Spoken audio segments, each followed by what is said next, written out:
आपका अपना channel career गुरु को सब्सक्राइब करें और लेटेस्ट वीडियो का नोटिफिकेशन पाने के लिए बेल आइकन को प्रेस करना ना भूलें। हेलो फ्रेंड्स, मैं अमित एक बार फिर लेकर हाजिर हूँ डीएलएड 4th सेमेस्टर की मैथ्स। तो दोस्तों ये हमारे दो क्वेश्चन हैं, पहला क्वेश्चन और ये पहला ये दूसरा, दो क्वेश्चन हैं जिनको क्या कह रही है आप नोट कर लीजिए।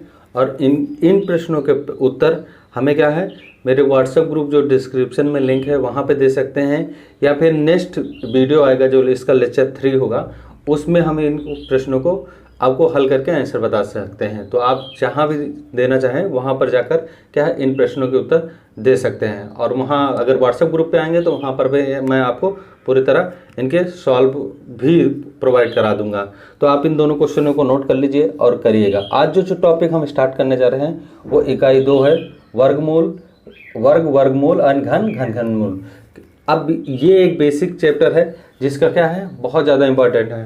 तो हाँ दोस्तों, जो चैनल पे नए हैं प्लीज़ सबसे पहले वो अपने चैनल को सब्सक्राइब करें और वीडियो को शेयर करना तो बिल्कुल ना भूलें। तो चलते हैं, आज शुरू करते हैं वर्गमूल घनमूल।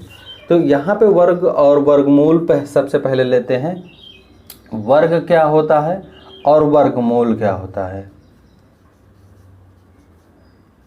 इन्हीं दो चीज़ों पे सबसे पहले डिस्कशन करते हैं और फिर चलेंगे घन और घनमूल पे। तो वर्ग एक ऐसी अवधारणा है जब किसी संख्या को हम क्या करते हैं उसी संख्या को से गुणा करें। जब उस वर्ग का मतलब होता है जब हम उसी संख्या को उसी संख्या से गुणा करें, जैसे 2 गुणे 2 करें या 4 गुणे 4 गुणे करें या 10 गुणे 10 करें। तो ये एक संख्या को उसी संख्या से गुणा कर रहे हैं, तो ये एक वर्ग के रूप में है। यानी हम इसको लिख सकते हैं 2 की पावर 2 या 4 की पावर 2 और 10 की पावर 2। जब उसी संख्या की पावर 2 हो तो उसे हम क्या कहेंगे, वर्ग कहेंगे। क्या कहेंगे, वर्ग। तो इसका अगर हम मान निकालें तो इसका 4 होगा, इसका 16 होगा और इसका कितना हो जाएगा 100। सिंपल एकदम सरल भाषा में वर्ग क्या होता है और वर्गमूल क्या होता है। लेकिन अगर हम वर्गमूल कहें तो वर्गमूल सिंपल की भाषा एकदम सिंपल से शब्दों में कहें तो वर्गमूल जो होता है वो किसी संख्या का क्या होता है, वर्गमूल जैसे हम कह लें तो वर्गमूल इसी का जस्ट उल्टा होगा। यहाँ पे क्या है 100 है तो 100 का वर्गमूल जो होगा 100 का वर्गमूल होगा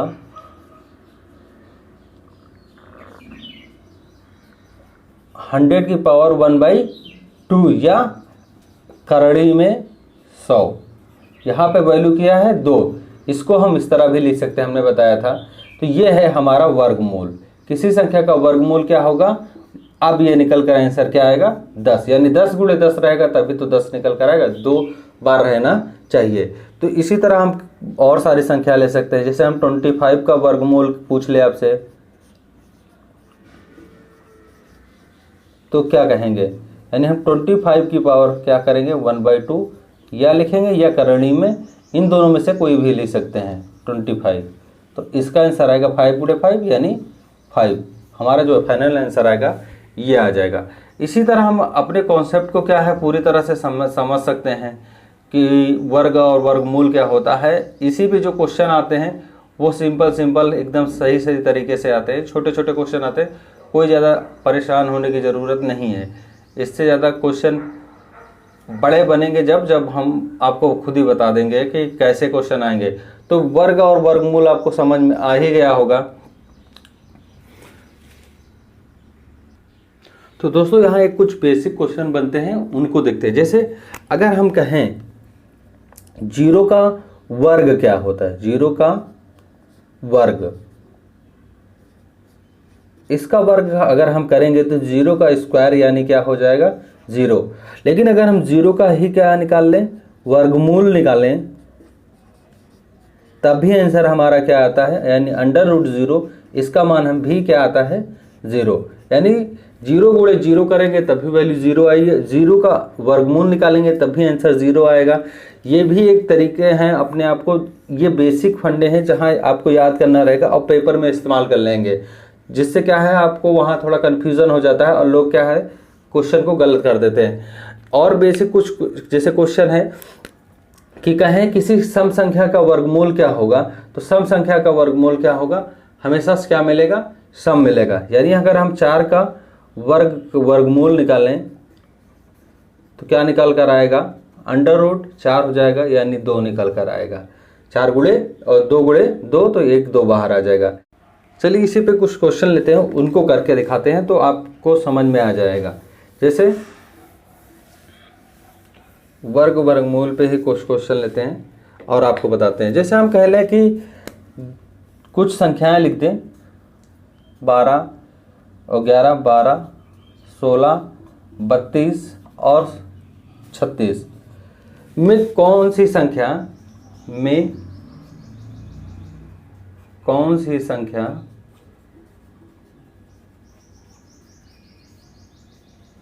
पूर्ण वर्ग है। अब ऐसा लिख दे तो आप कैसे निकालोगे कि पूर्ण वर्ग क्या है। तो देखिए 11 का हम इनका सबका गुणनखंड करेंगे तो 11 का गुणनखंड कुछ नहीं होता, केवल 11 ही होता है, तो ये चीज़ संभव नहीं है, पहले हट गया। फिर 12 का गुणनखंड होता है 3, 4 को हम लिख सकते हैं 2 गुणे 2। फिर 16 का होता है 4 गुणे 4, इसको और तोड़ सकते हैं 2 गुणे 2 और 2 गुणे 2। अगला होता है 32 होता है और 2 गुणे 2 गुणे 2, 2 और 2। इसी तरह 36 का होता है आपका सिंपल 6 गुणे 6, या हम लिख सकते हैं 2 गुणे 3 या 2 गुणे 3। तो यहाँ हम देखते हैं पेयर ढूंढेंगे, जिसका 2 का पेयर बन जाएगा वह क्या है, पूर्ण वर्ग संख्या होगी। तो पूर्ण वर्ग संख्या कैसे है, देखिए यहाँ पे पेयर इसका है लेकिन इसका नहीं है, तो ये भी नहीं है, ये तो है ही नहीं। अगला देखिए इसका पेयर बन गया, इसका पेयर बन गया, यानी ये एक पूर्ण संख्या हमको मिल गई। यहाँ पे देखिए इसका है लेकिन इसका नहीं है, होना सभी का चाहिए। यहाँ एक और 2 होता तो ये हो जाता, लेकिन ये भी नहीं है। अब अगला है, ये है, देखिए ये इसके साथ आ गया और ये वाला हमारा किसके साथ है, इसके साथ है। तो 1 3 1 3 यहाँ से, 1 2 यहाँ से, तो ये भी हमारी संख्या क्या है, पूर्ण वर्ग बन गई। और ये किसका है, 6 का स्क्वायर करते हैं तो ये 36 मिलता है, इसका 4 का स्क्वायर करते हैं तो हमें क्या मिलता है, 16 मिलता है। तो ये आप पता चल जाएगा कि इसका वर्ग क्या होगा, 4 का वर्ग करेंगे तो 16 मिलेगा, 6 का वर्ग करेंगे तो 36 मिलेगा। इस तरह अगर हमसे कोई पूछे कि पूर्ण वर्ग संख्या कौन सी होगी तो हम बता सकते हैं कि 16 और 32 होगी। अगर इन्हीं का वर्गमूल पूछ ले कि कुछ संख्याएं दे दी जाए, आप गुणनखंड विधि से वर्गमूल निकालिए, तो गुणनखंड विधि वो होती है, सिंपल भाषा में कहें कि 36 ले लेंगे और सीधे सीधे इसको 2 18 आ जाएगा, 2 9 36 आ जाएगा, 3 करेंगे और 3 करेंगे तो हमारा फाइनल आंसर हमको मिल जाएगा। इस तरह हम क्या है, अपनी संख्याओं का हम सीधे सीधे सिंपल भाषा में क्या है, वर्गमूल घनमूल फाइंड कर सकते हैं। तो इसमें कोई आपको दिक्कत नहीं होनी चाहिए। कुछ भिन्न संख्याओं का या दशमलव संख्याओं का अगर हम वर्ग करते हैं तो वो क्या होता है वो देख लेते हैं। क्वेश्चन पूछ लेता है, या हम कह लें परमेय संख्याओं का वर्ग क्या होता है। तो याद रखिएगा, हम सीधे सीधे लिखते हैं भिन्न संख्याओं का वर्ग।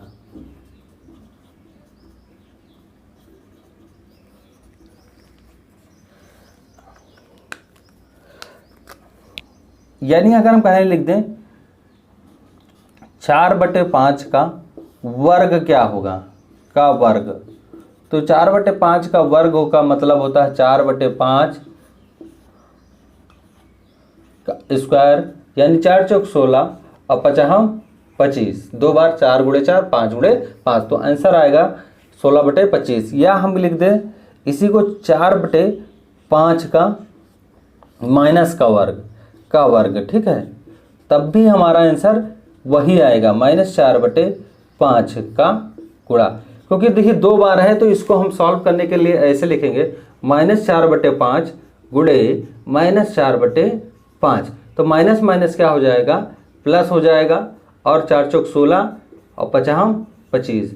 याद रखिएगा किसी भी माइनस ऋण संख्या का वर्ग, यानी अगर कहें -3 का स्क्वायर क्या होगा, तो -3 गुणे -3 हमें मिलेगा केवल प्लस का 9। ये याद रखिएगा कि किसी भी ऋण संख्या का वर्ग हमेशा क्या आएगा, धन संख्या आएगा। क्या आएगा, किसी भी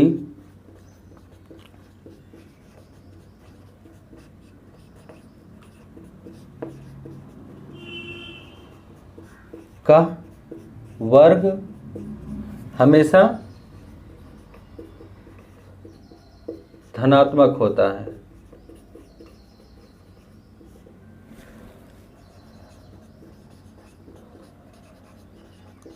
हाँ दोस्तों, एक इम्पॉर्टेंट चीज़ कि आप लोग देखते हैं, कुछ लोग बहुत कम देखते हैं, 1-2 मिनट वीडियो देखते हैं, उसके बाद स्किप करते हैं। देखिए आगे भी देखिए, आपको आगे 100% ऐसे क्वेश्चन रहते हैं जो छिपे रहते हैं और इम्पॉर्टेंट रहते हैं। मैं ऐसे क्वेश्चन कराता हूँ कि पहले एकदम सिंपल से लेकर स्टार्ट करता हूँ, फिर धीरे धीरे कठिनाई की तरफ बढ़ता चला जाता हूँ। अब जैसे यहाँ आ रहे हैं, अब धीरे धीरे कठिनाई की तरफ बढ़ रहे हैं, तो हम उस हिसाब से पढ़ाते हैं कि जिनको नहीं आ रहा वो भी अपना स्टार्टअप करें, फिर जाकर वो क्वेश्चन करें। तो उस हिसाब से मैं थोड़ा स्टडी कराता हूँ कि बच्चों को मैथ्स तभी समझ में आती है। तो ये था हमारा वर्गमूल पे कॉन्सेप्ट। अब जो हमारा आता है, सीधे सीधे चले हम अपने घन और घनमूल पे कॉन्सेप्ट पे। तो आप उसको कैसे करते हैं, तो उस बेसिक फंडे पे जो होगा, अगर ये हम कुछ क्वेश्चन सिंप्लीफाई कर लें तो वो भी इसी पे रिलेटेड होंगे। तो सिंपल अभी करते हैं, फिर आगे थोड़ा बड़ा कॉन्सेप्ट चलते हैं। अब चलते हैं घन और घनमूल पे सीख लेते हैं थोड़ा क्या होता है हमारा घन और घनमूल पे, क्योंकि दोनों अवधारणाएं जानना जरूरी हैं, क्योंकि वो हमारे पेपर के हिसाब से बहुत ज़्यादा काम आएंगी और सीखना हमें ज़रूरी है दोनों को, क्योंकि अगर हम नहीं जानेंगे कि घनमूल क्या है तो समस्याएं हो जाएंगी। तो लेते हैं घन और घनमूल। अब आता है हमारा घनमूल। इन दोनों चीज़ों को समझते हैं तो कैसे समझेंगे। जैसे हम किसी संख्या का वो लिखें तो उस संख्या का घन का मतलब होता है, जैसे x की क्यूब, ये है इसका किसी चीज़ का घन। या हम लिख लें, यहाँ लिखें x का घन। x का घन क्या होगा, x की पावर 3, यानी x गुणे x गुणे x, यानी किसी संख्या को उसी संख्या को कितनी बार, 3 बार गुणा करें। जो संख्या दी है उसी संख्या को उतनी ही बार गुणा करें, यानी 3 बार गुणा करें, तो वो संख्या क्या कहलाती है, घन कहलाती है। जैसे अगर हम इसी को लिखें 2 की पावर 2 का घन क्या होगा, तो 2 का घन क्या होगा, 2 गुणे 2 गुणे 2, यानी हमें आंसर मिलेगा 8। यानी 2 की पावर हम क्यूब भी लिख सकते हैं, इसको हमें 2 की पावर 3 भी लिख सकते हैं। तो हम इसी प्रकार क्या है अपने आप को निकाल सकते हैं। जैसे 3 का घन पूछे तब भी हम अपने आप से सॉल्व कर सकते हैं। 3 गुणे 3 गुणे 3, यानी 9 त्रिक 27, या 3 की पावर 3 भी लिख सकते हैं। अब घनमूल के बारे में चलते हैं। घनमूल वो होता है कि किसी भी चीज़ को जो करणी के अंदर हो, लेकिन कितनी बार। घनमूल का सिंबल ये होता है, यहाँ 3 लगा होता है, वर्गमूल में यहाँ 3 नहीं लगा रहता है। यानी किसी भी संख्या वो होगी जो ऐसी लिखी हो, तो वही संख्या सॉल्व करेंगे तो हमें मिलेगा। जैसे हम क्वेश्चन एक लिख ले, इसी को लिख ले, चलिए 25 का लिखें, ऐसे लिखते हैं, सॉरी 125 का घनमूल क्या होगा। तो 25 का घनमूल का मतलब, यानी हम इसको करणी के अंदर लिख दें 125। अब नहीं आता हमें 125 करना, तो सॉल्व करना, तो इसका गुणनखंड कर लीजिए, तो आएगा 5 गुणे 5 गुणे 5, और यहाँ 3, यानी हम अब हमें 3 का पेयर बनाना है, तो 5 का पेयर बनाएंगे तो कितनी बार है, केवल 1 बार है। तो केवल बाहर जो निकल के आएगा और अंडर रूट ये करणी हट जाएगी और सीधे सीधे हमें 5 मिलेगा आंसर। अगर यही कहते हैं कि -125 का वर्गमूल क्या होता है, सॉरी घनमूल, तो क्या होता, यहाँ हम लिखते करणी के अंदर 3 माइनस का 125, यहाँ लिखते सॉल्व करते जो 5 माइनस इंटू -5 इंटू -5, या हम सीधे सीधे एक माइनस लगा लेते ब्रैकेट के बाहर और इसको सॉल्व करते, तो यहाँ से 5 आ जाता और साथ में क्या आ जाता, माइनस भी आ जाता, यानी माइनस का 5 इसका आंसर आएगा।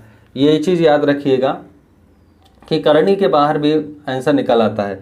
अगर हम इसी पे -6 का वर्ग करते, देखिए यहाँ पे एक और चीज़ ले, अगर -5 का ही हम क्या करते, वर्ग घनमूल करते, तब भी हमें आंसर -5 गुणे -5 गुणे -5, तब भी हमें आंसर आता है माइनस माइनस प्लस, तो 25 गुणे माइनस का 5, अगर ये करेंगे तो ये प्लस माइनस माइनस हो जाएगा और 25 125, तो सीधे सीधे हमें आंसर ही मिलता है। यानी किसी भी ऋण संख्या का घनमूल हमेशा क्या आएगा, ऋणात्मक आएगा।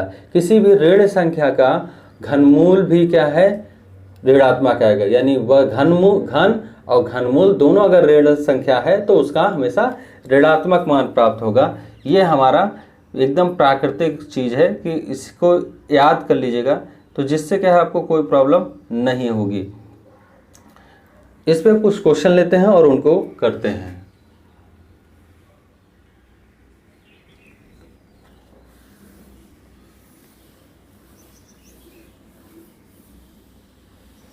तो घनमूल पे क्वेश्चन लेते हैं, तो लिखें 243 क्या 243 एक पूर्ण घन है। अब पूर्ण एक घन करने के लिए हमें सबसे पहले इस 243 का क्या करना पड़ेगा, गुणनखंड करना पड़ेगा। तो इधर कर लेते हैं, 243 का गुणनखंड करते हैं तो 3 ये आएगा और 1 आएगा, ये 3 आएगा, ये आएगा 27, ये 3 करेंगे तो 9 आएगा, ये 3 करेंगे तो आपका 1 और ये 3 सॉरी ये फाइनल आंसर आएगा। यानी हम लिखते हैं 243 का 3 × 3 × 3 × 3 × 3। तो हम यहाँ पूर्ण घन बनाना है, तो घन बनाने के लिए हम हमेशा 3 3 का पेयर करेंगे। लेकिन यहाँ देखिए पेयर तो है नहीं, यहाँ पे एक मिसिंग है, तो वो संख्या नहीं है, तो यह एक पूर्ण क्या है, पूर्ण घन संख्या नहीं होगी। क्या होगी, ये एक पूर्ण संख्या नहीं है, क्योंकि 3 का त्रिक बनाने के लिए 3 का त्रिक बनाने में एक 3 क्या है, शेष है, या हम लिख रहे 3 × 3 शेष रह जाता है, या लिख लीजिए 3 × 3 शेष रह जाता है।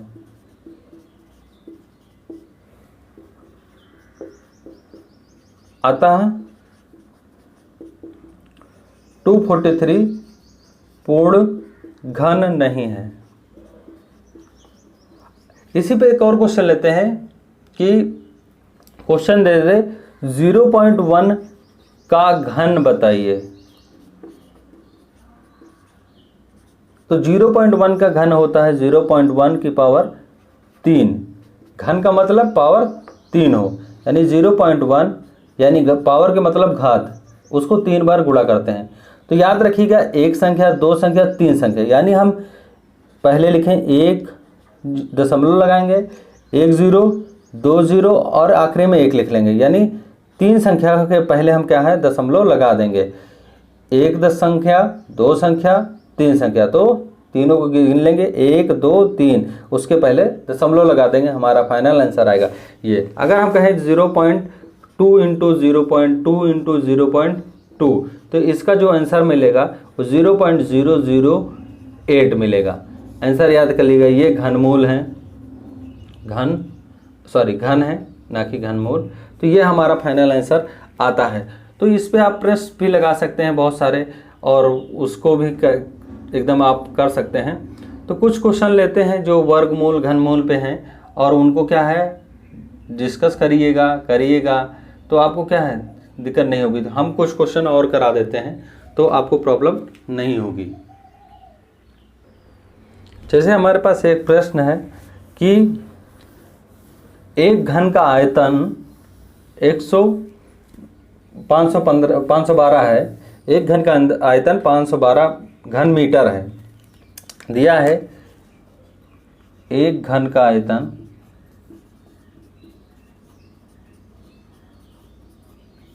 512 512 मीटर है।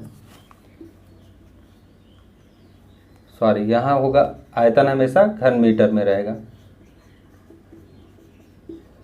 तो घन की भुजा बताइए।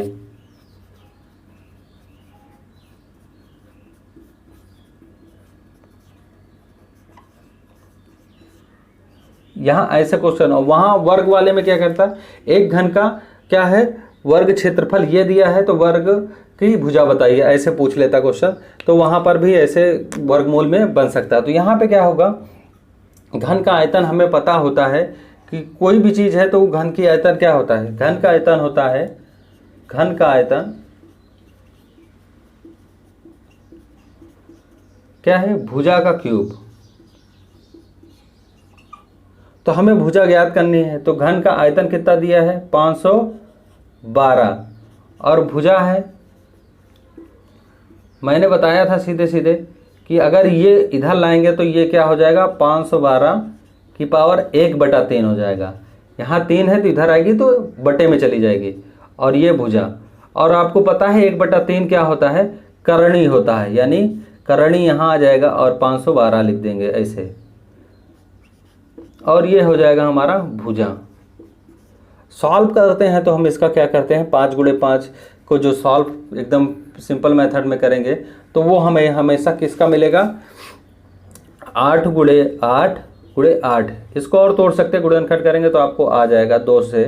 तो ये सीधे सीधे निकल कर किसका आया, 3 का पेयर बना, यानी 8 हमारी क्या होगी, भुजा होगी। तो हम अपने प्रश्नों को इस तरह लगा सकते हैं। और भी छोटे छोटे क्या है बनते हैं क्वेश्चन, कि कह ले कि 6 अंकों की छोटी से छोटी पूर्ण वर्ग संख्या। तो ये सब थोड़ा लेवल बड़ा है, तो इनको भी लेकिन कराएंगे जब प्रैक्टिस कराएंगे, तो वहाँ पर भी कराएंगे। तो आप इससे वर्गमूल घनमूल से रिलेटेड सिंपल क्वेश्चन लगाइएगा। अगला जो टॉपिक होगा इसी में दशमलव संख्याओं का वर्ग और वर्गमूल बता देंगे, तो आपका ये चैप्टर एकदम कंप्लीट हो जाएगा। इकाई यूनिट 2 क्या है, वो इकाई यूनिट 3 है, जो दशमलव संख्याओं का वर्ग और वर्गमूल घनमूल है। तो वीडियो कैसा लगा प्लीज़ कमेंट करके बताइएगा। तो अभी अपने फ्रेंड्स को जाने दीजिए अनुमति। धन्यवाद। आपका अपना चैनल करियर गुरु को सब्सक्राइब करें और लेटेस्ट वीडियो का नोटिफिकेशन पाने के लिए बेल आइकन को प्रेस करना